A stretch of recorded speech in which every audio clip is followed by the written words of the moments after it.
You're listening to the Career Jump Podcast. Insights, interviews, and success stories to inspire and give you the edge when you make your next career jump. Hosted by your career concierge, Andrew MacAskill.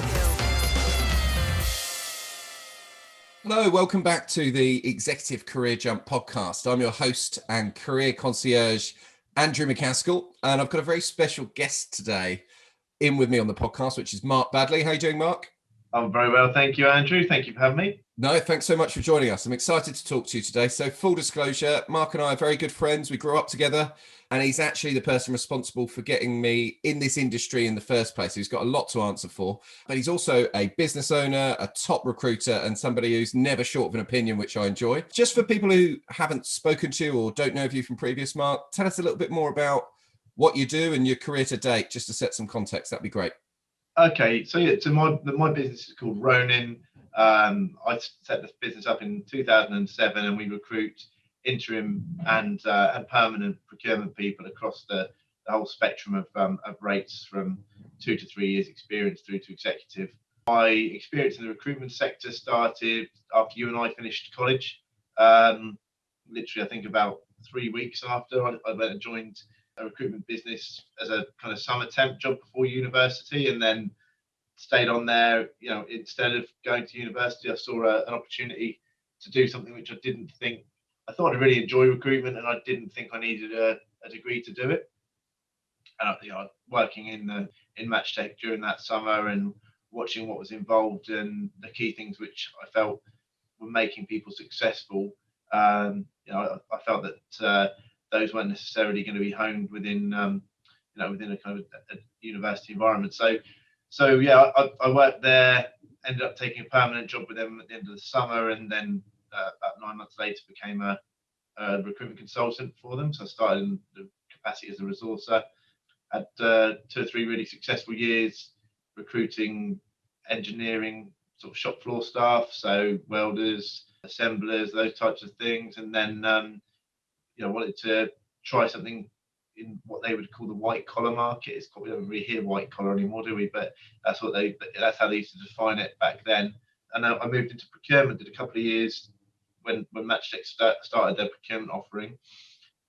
Moved to London, set up a kind of procurement recruitment desk, which became a team for what is now Hydrogen Group. And see, you came there with me from Matchtech, so you came to Matchtech, and then we moved on up there, and then that led into to Ronin. So yeah, it's been quite an interesting journey. So how long have you been running Ronin now? It'll be 14 years in October. 14 years in October, yeah. So you did set it up pretty young looking back, didn't you? Well, yeah, 24. 25, yeah. Yeah, well, we'll talk to you a bit more about that later, because that's quite a big leap to take at that age, and good story, no doubt. One thing that I think's really interesting for you and I that we talk about when we're in the old Bond store where you're calling from today, and during our various phone calls during the weeks as they go by, is kind of what we're seeing in terms of changes in the workplace. This new world of work, this argument of remote working versus in-person working. What's your general feel for what's going on at the moment and what you think needs to happen next? Well, it's interesting, isn't it? Because the people that are in charge of making that decision, broadly speaking, are living in very big houses with their own very nice offices, and have been commuting for 20, 30, 40 years, and have really enjoyed, the break from that, which I completely understand, I empathise with. So those decisions, in some cases might be driven, quite selfishly. I think it's disastrous to turn our back on offices. I think bringing people together is where you form a culture, you get a lot of ideas. It's all about, I think that some of the best conversations I've ever had in business have been, by a kettle or a water cooler, or walking over to Pret to grab a sandwich. The kind of the unplanned, where you're just throwing a problem at somebody that you may not even directly work with, but you associate with in the office, you maybe become friends with. That is so inspirational, and I don't see a replacement for that within Zoom. The other thing which I'm really concerned about, and my view on this is relatively narrow, because I've worked in recruitment for 21 years. I haven't worked in another sector, in another environment. I can't really talk for solicitors, for accountants, for engineers, and how they feel about this. But personally, with my journey, as a new person into the workplace, most of what I learned was by being around other people doing that job, and people of all different seniorities. And I can't think of anything worse than having started that job and only being able to go to the office 1 or 2 days per week. I would have been working in my dad's spare bedroom if that was the case, and I just wouldn't have lasted. It wouldn't have worked. The whole energy that I had, and I think I've held throughout my career, comes off being around other people. So I really fear for that generation who are entering the workplace now, and how they get that learning experience. And people make these arguments back and forth.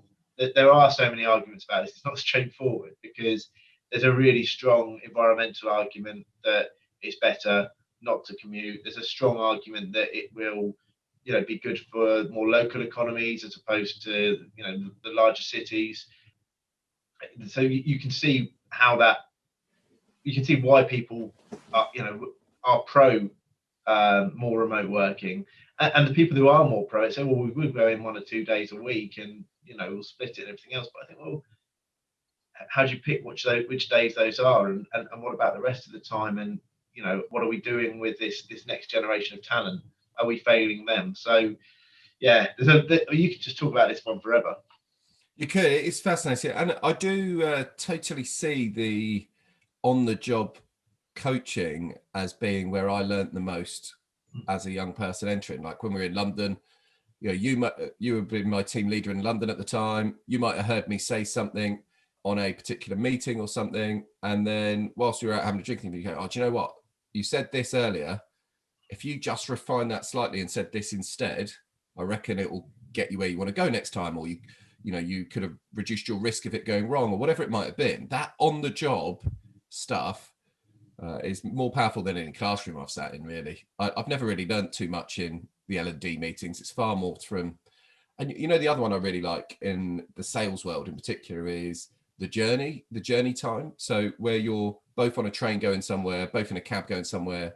Sometimes if it's a big trip and you've got to fly somewhere together, or you've got to drive somewhere together, that time you spend in the car together, I often found was really valuable for kind of resetting your relationship, getting under the skin of where somebody's at, and helping them with a few things, right?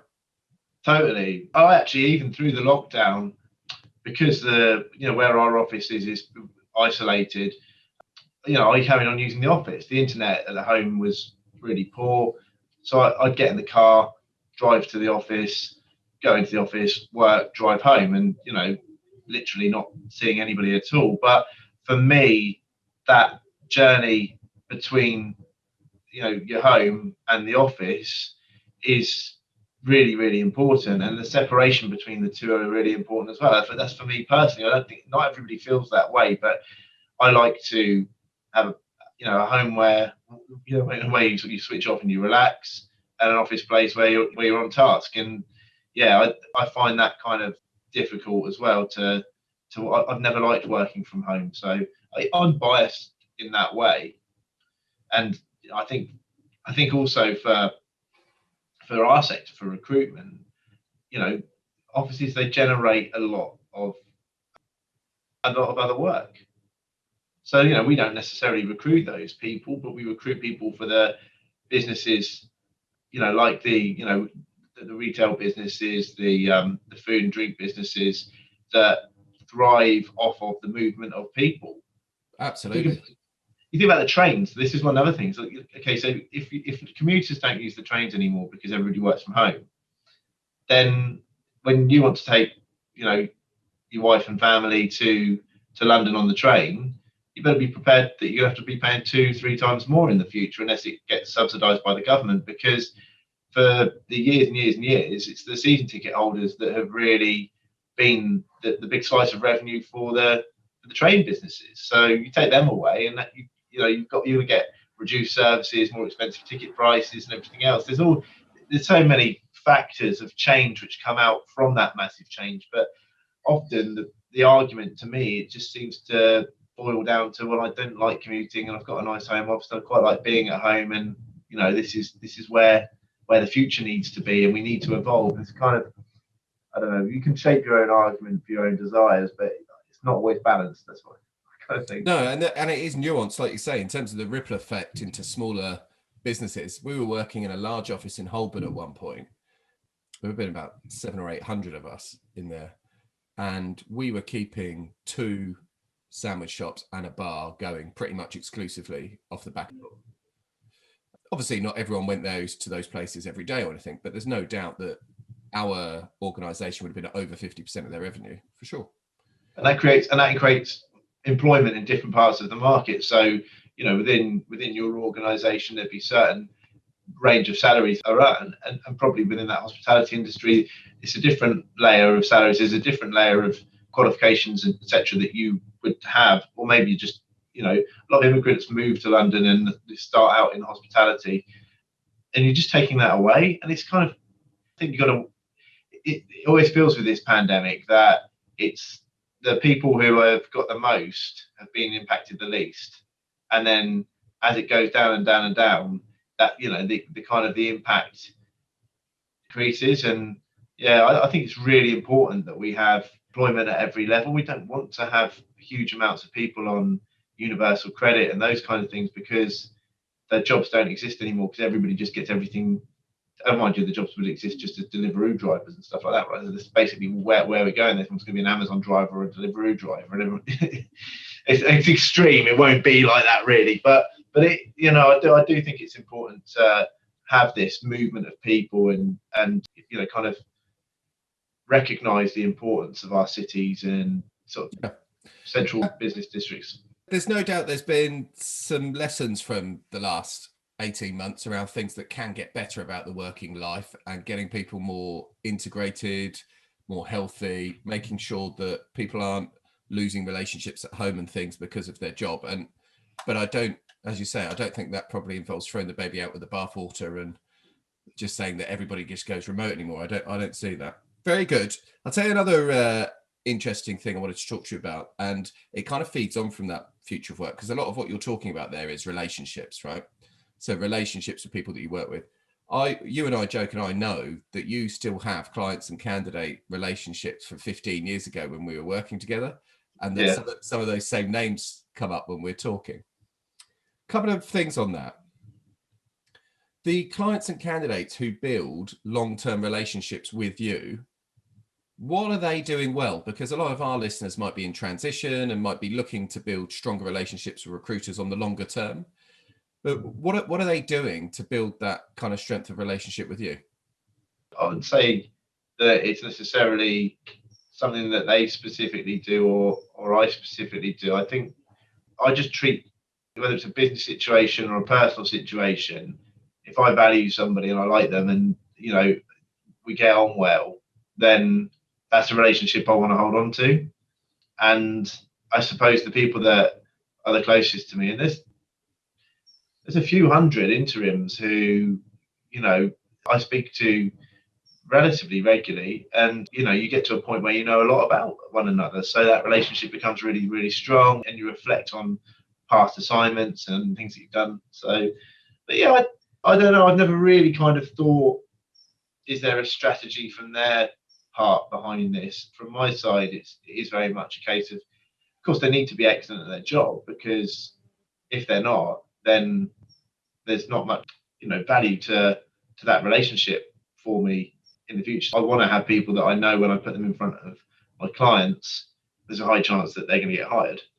So they've all got that in common, right? There wouldn't be much point in me getting a great relationship with somebody who had a poor career or wasn't able to go and perform in the interview room. But yeah, I'm not sure I could really advise people too much. I suppose the best advice would be, talk to a lot of recruiters and then focus on the ones that you really had that chemistry with and clicked with. So you haven't really then got to do too much else. The relationship will naturally grow. Yeah, well, I think that's good advice. And you said quite understandably, you want to make sure that they're good at their job, because your reputation is, predicated on you delivering top talent, right? So When you're interviewing or screening people, what are you looking for to assess who is going to serve you well in front of the client? Like what kind of attributes? Honesty is really important. Self-awareness. I think people who are driven by results, those things are really, really important. If people come on the phone to me and have a lot of excuses, I'm always put off them. Or if they tell me how bad their current boss is, how difficult their situation was, etc., etc., etc. Like, I can't buy into that, because it says to me, well, you had a problem and you just couldn't figure it out. Like, I want to hear, oh, yeah, I worked with a challenging guy before, this is what I did.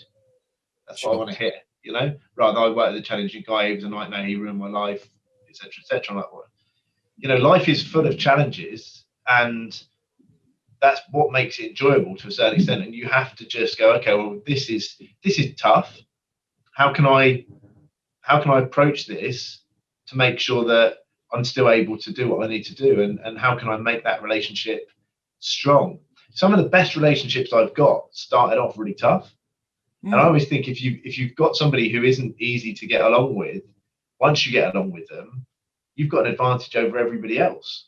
You know, particularly if they're important within the business that you work within, because everyone's struggling the same way, right? But then people are pretty consistent in that if you listen to them and they feel valued, their opinions feel valued, then they tend to want to spend more time talking to you.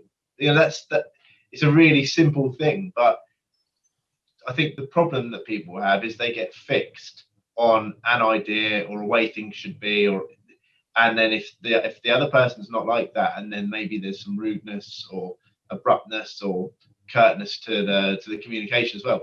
If you get those two things, then like it's like, right, we're going to box that into a bad relationship, and that's how we're going to define that, and it's always going to be bad. I don't like him, he doesn't like me, or whatever it might be. It doesn't need to be like that. You've got to kind of get high above it and then look at it and say, okay, well, what does that person like? Why are they thinking in this way? You know, what are the benefits of the way that they're thinking? You know, how can I understand a little bit more about that? And then when you can't influence until you've started to get that person on side. So yeah, so I've got a little bit off piece there. That's really, really important to me, that whole emotion. It's kind of been branded as emotional intelligence now, hasn't it? But I've seen use different tests to test it, but you pick up on it. I think it's such an intuitive thing. When you talk to somebody, you kind of know very quickly whether they've got that or not. Yeah, and the industry of procurement and supply chain, in my understanding, has become more and more about those self-awareness, EQ, influencing skills than the traditional process skills. Sure, you still need that, and obviously data is a big part of it now as well. Yeah. So you're kind of demonstrating the skills that will be required for the job. If you can't deal with a difficult headhunter or a difficult client, then you're kind of not demonstrating those skills. So I think that's a good point. Very, very good point. Hey everybody, it's Andrew here. Just wanted to very briefly interrupt this podcast episode to tell you a little bit more about our Career Jump Club. So our Career Jump Club was created to help job seekers understand what they want and how to get it, right? So becoming a club member is a great move if you're looking to get the clarity and confidence in order to secure your next role. With the membership, you get a number of different things. So first thing you get is access to our online platform, which has over 30 videos, 40, 50 different templates, workbooks, and it takes you through everything from sort of understanding what you want to how to position your CV and LinkedIn, how to interview, how to close offers and negotiate better salaries, a full end-to-end job search course effectively for senior leaders. So you get that, you get a fortnightly group coaching call, which is with me and with the other members, where we bounce around best practice, share slide decks, share techniques, and share the latest data on what's working for people. And you get to, most importantly, become part of our closed LinkedIn group and our closed community. And in there is where the magic often happens, because you get people referring each other into opportunity, supporting each other, and just sharing. And that's what it's all about. So if you're financially able and you'd like to invest in your job search, head on over to www.execcareerjump.com, all one word, /club. and you'll find the landing page and come and give it a go. We'll see you in there. Anyway, back to the pod. We've had a conversation that really interested me in the past, which was about jagged resumes. Talk to me about jagged resumes. What's a jagged resume, Mark, and what are your thoughts on the topic? I first read about this in a book called The Rare Find by George Anders, which is brilliant. It's all about recruitment in different types of situations.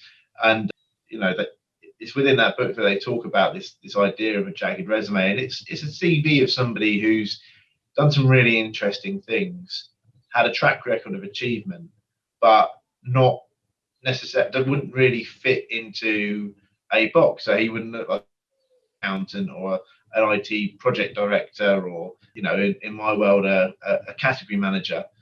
So what do you do with those people? And often, what happens is that they find it difficult to get employment.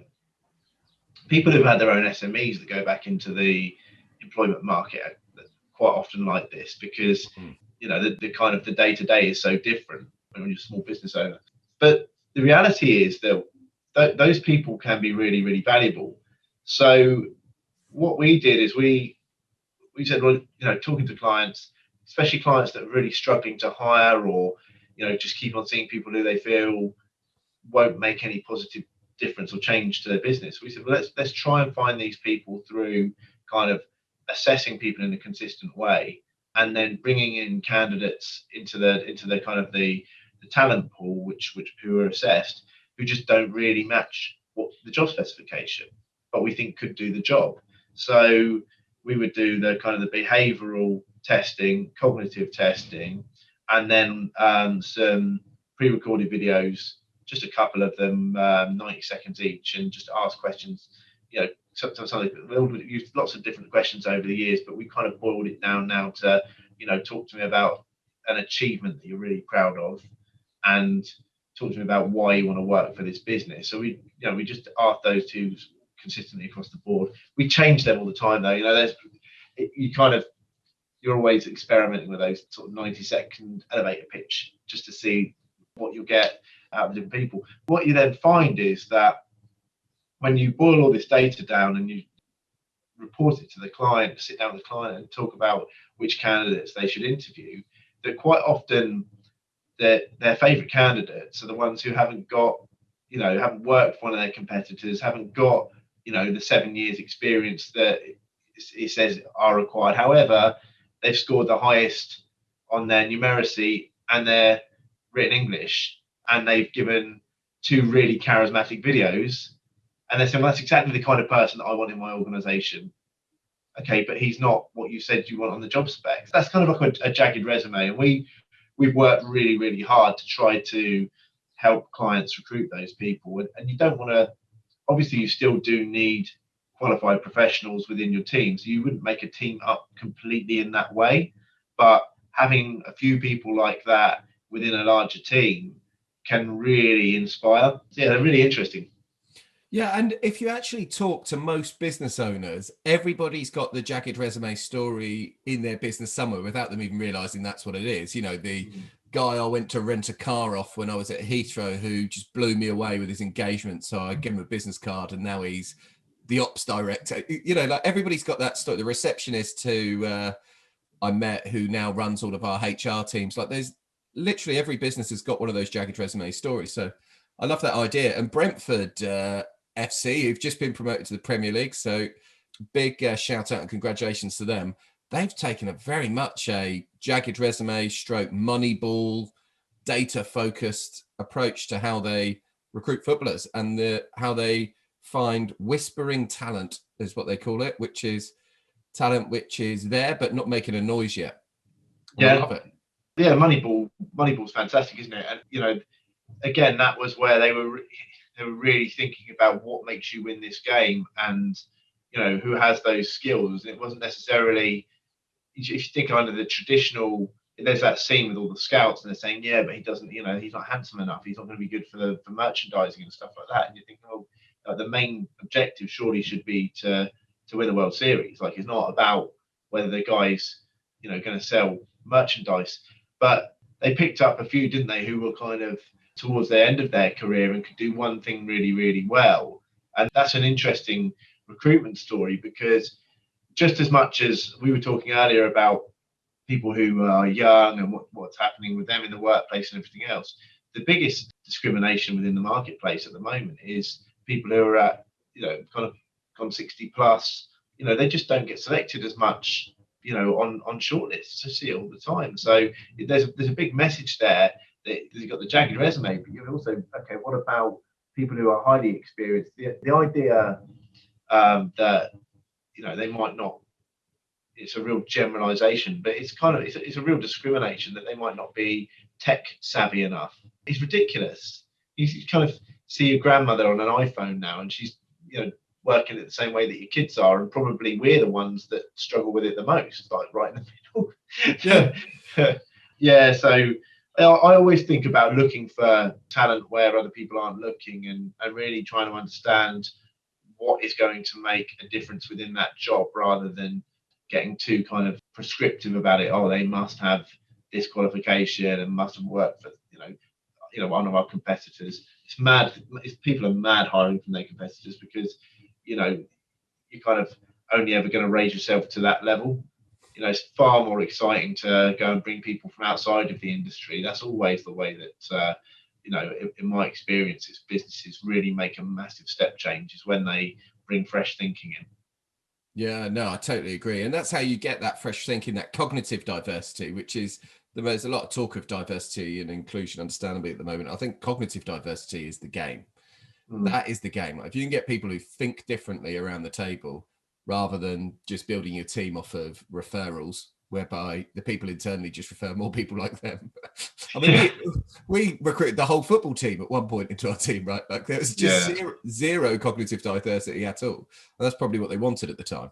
But anyway, I think there's some really super points. Right, we'll get into a bit of a quick fire round to finish then, Mark, if we can. So say someone come in and acquired Ronin for millions, and it was too good to turn down, so you cashed out. What would be the three things you would do next? Invest. Yeah. Play golf. And I think take some time to decide what to run at next. Because I've had Ronin since 2007, so I've stuck at this for a long time. And I think if that situation presented itself to me, then the next thing would be the last thing. So I'd have to give it some consideration, and it'd have to be something worth sticking another 15, 20 years into, Yeah. I think you'd go again, though, for sure. Yeah. I'd be totally bored otherwise. Yeah, I think most people would. Very good. What 3 tips you'd give people on the job market? I think stay achievement focused in terms of your language, both in your CV and your interviews. It's people are buying outcomes when they meet you, so they want to know about your former outcomes. That's the most valuable thing that you have, is kind of the success story. So you've got to know them inside out and be able to really communicate them fluently and pretty quickly too. So that's a really good thing to practice, is just kind of 60 seconds, smash out something that you did really, really well, and make sure that you're fitting in the facts and figures and challenges and how you overcame them. I think be realistic about, the kind of work that you want to do, you're qualified to do, and understand that people get so obsessed with starting salaries, starting rates and everything else. And I'm like, you do know that there is a thing called promotion and raises. It's like, trying to negotiate with someone who's offering you a job to try and squeeze them for every last penny just puts a load of pressure on you, because you're probably going to end up like one of the highest paid people doing your job. And if you're not the highest performer, then word gets around. It creates a difficulty for your manager. You're better off, although you might want that extra however many hundred per month, you're better off getting into an organization on a salary which is in the mid-range of what's being paid, and then ripping it up and getting promoted quickly. And your performance is related, as much as we hate to think about it this way, when people actually don't think about it this way when they're taking the job, they just want the money. That's the big thing, isn't it? It's so funny when you work in recruitment and you first talk to someone about a job, and they're, oh, Are they interested? Are they not? Get to the interested stage. You get through to the interviews. Then through the interview stage, they're really nervous about their performance. And then at the point that they get the offer, they just flip in. They're going to kind of turn from like the person who's really unsure about themselves to, you know, like the Wolf of Wall Street or something. Right? You were really worried about your performance in this interview last week. Now they're offering you the job. You're trying to get 20% more on the pay. This is crazy. Like, you didn't even know if you were going to be good enough for the role. So I think that's setting realistic expectations and understanding what that number means to you on your landing, and also thinking, well, like, I want to commit to being here for 5 years. I want to have a target to get promoted within this amount of time. I know if I go through grades, that's a lot more valuable to me than, you know, a few extra thousand on the salary right now. So I think that's pretty important. How is that enough? Is that 2, 3? I think you covered it. There's some really good, really good points in there. I particularly like the one around not putting the target on your back early by going it. But if you're going to negotiate up too much, you literally are putting a target on your back early. People look at it on an ROI point of view, totally. So don't put yourself under ROI pressure from day one. Very sensible. Yeah. Very sensible. 3 books that have helped shape your thinking and that you would recommend to the audience. Cool. That's putting me on the spot. Well, I did love Moneyball and The Rare Find. A lot of the stuff from those two. The Rare Find is probably one that people haven't read, so I would say go out and read that. It's really, really interesting. So those two were really big influences on me. I've read so many of those self-help books when we were younger. The How to Win Friends and Influence People is still really relevant. That's classic. That one. Think and Grow Rich is really good one. The Rich Dad Poor Dad stuff is really, really good. So there's loads. But the one that I think is most relevant at the moment that anyone can buy and read in about half an hour is Who Moved My Cheese. It's so, I got you a copy, didn't I? Yeah. Do you remember? I think I bought everybody in the team a copy once I read it. But when you think about this pandemic, and actually I think people who subscribe to you as well, Andrew, if they haven't read that book, should read it, because it is about handling change. And although it's written in a very basic way, it's very intelligent how the messages are put in there. So do you remember, have you reread that since you first? Yeah, I've read it a couple of times, yeah. And I had a subsequent boss when I was in Australia, and she used to hand it out to people as well. Yeah, really good book. And probably with the change that we've had through the pandemic and kind of the feeling of unfairness and difficulty and uncertainty that we've all experienced in different ways, that book is so relevant, because really you've just got to be like those mice, get your trainers on and run every day, just like run at your situation, whatever that might be, because it does. I think that's the key to happiness, really, is output. If you're constantly doing things with purpose, then and you can see some kind of result, it keeps you sane. The worst thing is that kind of inactivity and reflection and resentment. It really just it's a downward spiral. Yeah, apathy is definitely a downward spiral. I think that's a cracking note to finish on, because Who Moved My Cheese was the start of what has now been called growth mindset, right? Like, that's how it's called now. But if you read Who Moved My Cheese, they were into growth mindset 10 years before it became a thing, basically. Yeah. So anyone listening in the procurement and supply chain ecosystem who's looking to hire top talent or wants to talk to you about how you can help them find some of these rare finds and jagged resumes, where do they find you, mate? What's the website, the details? Let us know. Just Mark Badley on LinkedIn. My phone number's on there. So always welcome to give us a call. And all the other stuff's on there too. It's just the website is ronin-ltd.com. Very good. Well, thanks again for coming on. It's been great to hear from you, as I knew it would be. Do follow up with Mark if he can be of any use to you. As I say, I've known him all my life. He's a top individual and he gives every single day his all. So thanks again, buddy. Catch up very, very soon. Yeah, great to see you. Thank you. Cheers. Cheers. You've been listening to the Career Jump podcast with Andrew MacAskill. For more resources and information, just head over to the Career Jump website at www.execcareerjump.com to supercharge your job search and start making moves. Let's get to work.